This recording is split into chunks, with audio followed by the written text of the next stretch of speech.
All right, we're going to get you ready for next week where we're going to be looking at widespread warmth, especially across the central part of the country.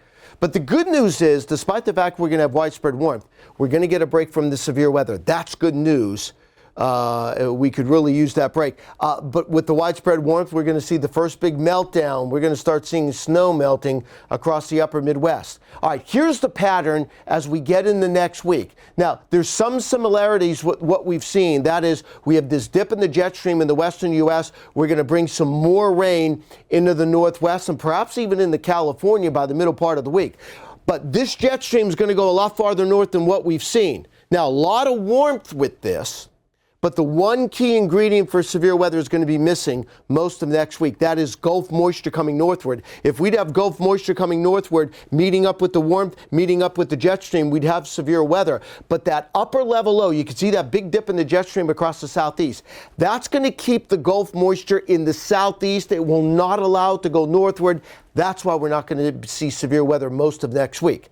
Now, this upper low has to be watched. If this upper low closes off and sits in the Gulf of Mexico, let's say Tuesday, Wednesday, Thursday, there would be a possibility that that upper low could start gaining some tropical characteristics. Now, I don't think that's going to happen because I think this upper low, while it moves out into the northern Gulf of Mexico on Tuesday, comes northward into Wednesday. So I don't think it'll spend enough time to develop. We'll keep an eye on it, but nonetheless, showers and thunderstorms across the southeast next week, and you combine that with what we're seeing this week, we could be looking at flooding.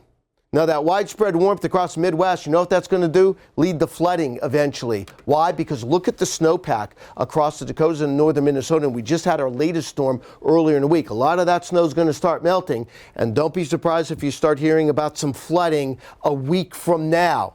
Now, severe weather, as I mentioned, is going to be limited, but it does start to return next weekend, so about a week from now. Now, while I'm not looking at widespread severe weather or I think widespread intense severe weather, I do think there's isolated severe weather from Texas all the way northward into Wisconsin as we get into next weekend. And by the way, the Southwest plains can really use the rain. Look how dry it's been in the last 30 days. You start getting into that brown area around Wichita toward Lubbock, that means you've had virtually no rain the last 30 days, and that's why we have an exceptional drought. So these thunderstorms may fall in some of this area, and it's certainly much needed rain.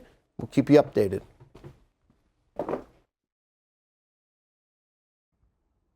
Hey, thanks for watching. If you enjoyed this video, check out these other videos here and be sure to subscribe for new content and the latest weather news from AccuWeather.